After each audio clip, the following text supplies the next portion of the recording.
de la banque ou de l'assurance qui viennent à la rencontre des différents publics avec lesquels on travaille. C'est un jeu d'éducation budgétaire. Crésus, c'est une association qui accompagne les personnes qui sont en situation de surendettement, qui lutte contre le surendettement en règle générale. Et donc ça, c'est vraiment sur la partie prévention de Crésus, que c'est sur le volet prévention que ça a été construit. Vous pouvez sortir de vos tableaux les deux cartouches qui se trouvent en haut à droite. La mutuelle santé et l'assurance auto tout risque. Vous êtes tous les deux, je me mets solo. Jessie. Ou Jessie. Jessie, tu joues avec Olivier. Ok, j'aime bien. Le but du jeu, c'est de réaliser un projet que vous allez piocher. Un truc bien là. Un truc bien. Allez. Un vélo électrique. Ah ouais. Bon, ça va comme projet. Un beau projet. Un beau projet. Faut le dire ou Ouais, c'est vous pouvez secret? le dire, ouais. C'est un projet de feignant. Ah, magique. Moi j'ai un stage de surf. Matériel hi-fi de haute qualité. Ça sert à rien. Semaine de Ah, ça c'est plus difficile. Donc vous pouvez le mettre dans votre case Stage projet, intensif de surf. Ah, pas mal le surf.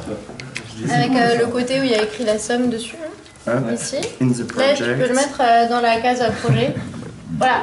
Donc ça, c'est le premier objectif pour gagner. Il faut réussir à économiser suffisamment pour votre projet. Le deuxième objectif, c'est de réussir à collecter 10 points plaisir, comme cela. Une fois qu'on a 10 points plaisir et de quoi réaliser son projet, on a gagné. Le fonctionnement du jeu. Chaque tour de plateau représente un mois. Chaque fois que vous passez à la case départ, vous touchez votre salaire. Comme indiqué, Désolé. Comme indiqué devant vous, vous avez tous un salaire de 1 200 € à l'origine. Tous les mois, il faut que vous ayez payé toutes vos charges. Les charges sont inscrites devant vous. Qu'est-ce qu'il y a dans votre tableau? À chaque fois que c'est votre tour de jeu, vous pouvez choisir de payer une charge ou plusieurs charges. Vous me dites qu'est-ce que vous payez, vous me donnez la somme correspondante et vous retournez les cartouches. Comme ça, vous savez à tout moment du tour où est-ce que vous en êtes dans votre budget. Il y a 3 types de cases principales. Les cases étoiles, c'est celles qui vous permettent de gagner les points plaisir, qui vous permettent ensuite de gagner la partie. Donc vous avez à chaque fois un choix. Là par exemple, on peut faire une soirée bowling, ça coûte 30 €, ça apporte un point plaisir. Ou on peut aller au restaurant avant la soirée bowling, ça coûte 50 €, ça apporte 2 points plaisir. La consommation n'est pas contrainte. Donc si vous voulez rien faire, vous faites rien. Deuxième type de case, les cases dilemme, qui ressemblent un petit peu aux chances-caisses de communauté qu'on va retrouver au Monopoly, avec un peu plus de choix de la part du joueur. Donc ça, vous verrez ce que c'est des chances, des dépenses imprévues ou des choix. Vous avez le troisième type de case, c'est les questions. Les questions, c'est des questions théoriques sur le monde de la banque, de l'assurance, vos droits, vos devoirs, comment ça fonctionne, le crédit, l'épargne, etc. Donc ça, c'est les 3 types de cases principales. Si vous gagnez la carte question pour le premier tour, vous le mettez de côté. À la fin du tour, ça vous rapportera 10 € par question gagnée. Et à partir du deuxième tour, je vous expliquerai comment fonctionne le livret d'épargne et les questions avec le livret d'épargne. 3 types d'impôts. Si vous tombez sur les cases impôts, la taxe d'habitation qui est à 150 €, la redevance audiovisuelle qui est à 100 € et votre impôt sur le revenu qui est à 10% de votre revenu. C'est aléatoire, c'est pas réaliste, mais c'est comme ça. Du coup, on peut éviter. On peut les éviter ou pas. Vous pouvez prendre le métro. Les cases métro, c'est les 4 cases avec un métro dessiné dessus. Si votre pion tombe dessus, vous pouvez choisir de payer 5 € ou pas. Si vous payez 5 €, vous prenez le métro, vous relancez immédiatement, mais vous jouez qu'un seul dé, à la place de jouer avec 2 dés, et ça passe par l'intérieur du plateau. Du coup, vous pouvez vous promener à l'intérieur, où on retrouve les questions et les dilemmes, donc les événements, et des stations spécifiques. Les stations spécifiques, elles vous permettent de gagner des points plaisir. Le stade, le cirque, le parc d'attractions, donc les 3 supérieures, elles coûtent 70 €, elles apportent 2 points plaisir. La piscine, le restaurant coûte 20 € et apporte un point plaisir. Le jardin, c'est gratuit. Et ça rapporte un point plaisir aussi. Pour le reste, vous découvrirez en jouant, c'est pas très compliqué. Ça fonctionne un peu comme un jeu de loi. C'est quoi cette case? C'est l'huissier. Ah oui. Parce que quand même, si vous n'avez pas payé, il y a des pénalités. Les pénalités sont inscrites sur les cartouches. Donc là, vous avez 4 cartouches supérieures où il y a un marteau et 2 étoiles rouges. Ça signifie que si vous n'avez pas payé en arrivant à la fin du tour, vous allez chez l'huissier, le marteau, et vous perdez 2 points plaisir. Les 4 du dessous vous font perdre 3 points plaisir, mais n'emmènent pas chez l'huissier. Okay. Si vous êtes chez l'huissier, qu'est-ce qui se passe? Vous pouvez pas continuer. Donc vous arrivez à la case départ, on fait le bilan, vous n'avez pas payé, mettons votre loyer par exemple. Bah, votre pion recule et s'arrête chez l'huissier. Vous passez votre prochain tour, ensuite vous rejouez normalement. Dans tous les cas, les impayés sont retirés automatiquement de votre salaire du mois suivant avec 10% de pénalité. On pourrait par exemple appeler des agios. Par exemple. Voilà. C'est pas plus compliqué que ça. Alors. Des questions? Bicyclette. Alors, la bicyclette, ça vous emmène gratuitement le long de la piste cyclable. Ah oui, Je sais pas si vous voyez la petite ligne. Ça, c'est le bus. Comme le métro, il coûte 5 €, il vous emmène automatiquement ici, qui est le centre commercial. Ok. Le centre commercial, vous pouvez ou non faire du shopping. 70 € pour 2 points plaisir. Les cases vertes, c'est celles qui vous permettent de souscrire une mutuelle santé ou une assurance tout risque, en plus de ce que vous avez déjà, et ce qui vous couvre en cas d'événement fâcheux concernant ou votre voiture ou votre santé. D'accord. Vous permet d'avoir que 10 € de franchise à payer à la place du montant sur la carte. Le petit chapeau, il est différent. Ouais, le petit chapeau, c'est le diplôme. Donc si vous tombez sur la case avec le chapeau, vous pouvez passer à un diplôme. Donc ça vous coûte 200 €, vous montez en compétence et votre salaire augmente de 100 € jusqu'à la fin du jeu. Voilà. Nice. Moins l'impôt sur le revenu, finalement. Le diplôme. De toute façon, vous comprendrez rapidement en jouant. C'est vraiment pas très très complexe. Donc le maître du jeu à chaque fois doit être quelqu'un d'assez savant.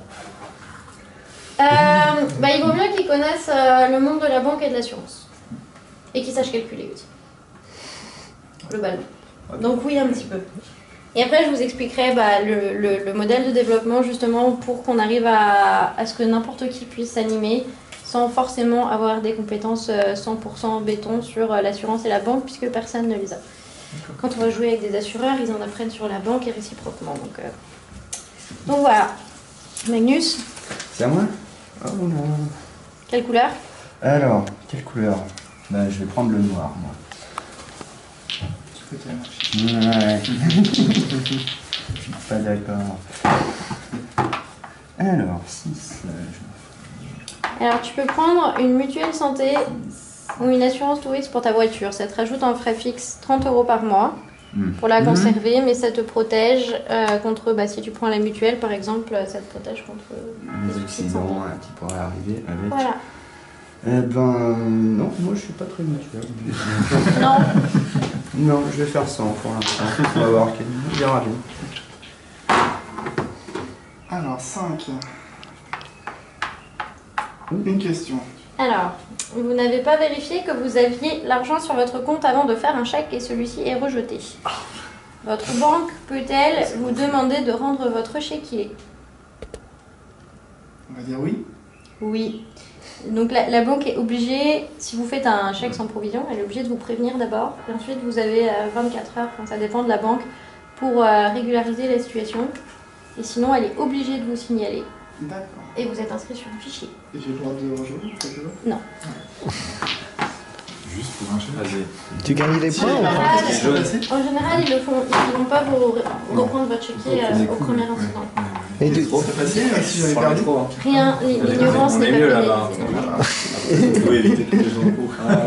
Donc là, tu peux rejouer. C'est 5 € pour prendre le on métro prend le et métro. du coup on joue avec un seul dé. Ouais. Nickel. Et donc vous relancez un dé. Allez, vas-y. C'est une question. Que faut-il faire si vous perdez ou qu'on vous vole votre carte bancaire ou votre chéquier?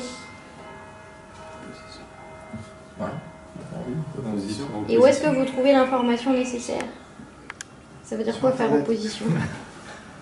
On prévient la banque. Ah, non, n'importe quelle banque. Si il est 2 h du matin un samedi soir. Il y a un numéro de téléphone spécifique avec une hotline qui Je crois permet qu'il de... C'est ça. a souvent perdu cette carte. C'est H24, 7 jours sur 7 et en fait vous trouvez le numéro, c'est le même pour toutes les banques.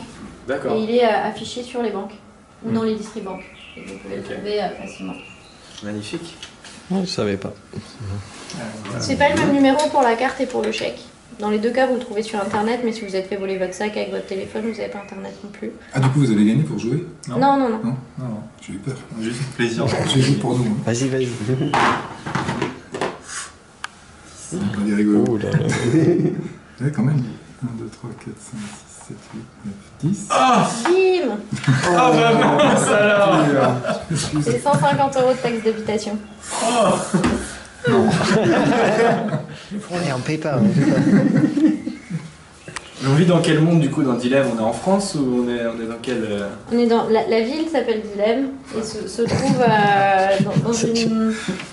dans une espèce de France parallèle. France parallèle. Ouais.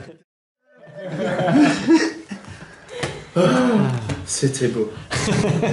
Voilà, on a donc un gagnant. Oui, les amis, on a joué environ 1h30 je pense. Ouais. Mais t'es pas loin. C'est le jeu de la vie. Bravo. Oui, c'est ça. Il y a pas mal de choses qui sont ça fait plaisir. pas tombées J'en ai fait des parties, en termes Ah ouais d'équilibre de jeu. Je pense chaque qu'on va fois, je me fais remplacer avoir. quelques cases questions par des cases Des événements tours pour où qu'il y je ait prends plus les d'événements. trois impôts un coup. Pourquoi D'habitude, je suis damné à ce jeu. Quoi? Et là, je suis trop heureux. Je vous aime. Pourquoi est-ce que c'est mieux d'avoir Tu veux dire qu'on est très nuls, c'est ça? Les événements plutôt. Parce que les événements ils impactent aussi sur les charges et là on l'a pas vu du tout. Par exemple, il y a la possibilité d'avoir un robinet économiseur d'eau. Ça coûte 50 € à installer, mais ça fait baisser les charges d'électricité au chauffage de 20 € jusqu'à la fin de la partie. Moi je trouvais ça cool pourtant les questions. Il y a la possibilité de faire du covoiturage, ça fait baisser les charges aussi. Ouais, mais des fois il y en a trop. Là, c'était à peu près, c'était pas trop mal, mais ça arrive souvent qu'il y ait des parties où il y a énormément de questions et très peu d'événements. Le projet a vraiment décollé en septembre de l'année dernière quand on est arrivé à ce plateau-là. Avant, le plateau était plus complexe.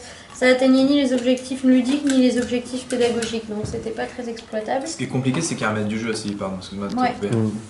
Ce serait bien de faire une version où le maître du jeu soit moins important. Oui. Ou qu'il ait une notice qui lui permette d'être maître, enfin que n'importe qui peut devenir maître du jeu Ouais. facilement. Au final, il n'y a pas vraiment. c'est pas Sur les forcément cartes, à chaque des- fois, il y a, par exemple, Enfin, dans les questions, t'as des petites explications en dessous.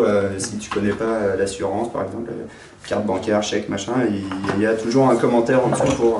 Mais pour Oui, tu peux toujours avoir un autre joueur Ouais. te poser des questions, ça c'est peut ça. se jouer sans maître du jeu. Là, je le fais pas parce que ça met du temps quoi, pour que tout le monde maîtrise. J'aurais pu jouer avec vous. ça en fait. améliore grandement l'expérience quand même qu'il y ait quelqu'un qui... Ouais, bah, bien. Ouais. Quelqu'un qui fait la banque, parce que distribuer le salaire à chaque fois, c'est un peu rigolo. galère. Je cherchais une critique, parce que moi je trouve vraiment bien complet, tout ça. Je me disais, il y a bien. En fait, peut-être pour le grand public que ça génère pas assez d'avidité. Tu sais, au Monopoly, tu veux toujours plus, C'est t'achètes le tout. but. Et en fait, ouais, mais alors c'est bien pour l'apprentissage, etc. Ça remplit bien sa mission. Mais quand tu proposais, quand tu nous demandais est-ce que ça peut s'adresser au grand public, etc. Du coup, il n'y aura pas cet aspect-là qu'on trouve dans les jeux. Tu vois, l'aspect avidité, quoi. Essayer de... Ouais, Parce que là, en fait, on se dit systématiquement, on veut repasser à la case départ, essayer, tu vois, de se refaire, etc. Et donc, en fait, il faut quand même avoir une démarche d'apprentissage, quoi. Avoir envie que c'est un jeu sérieux.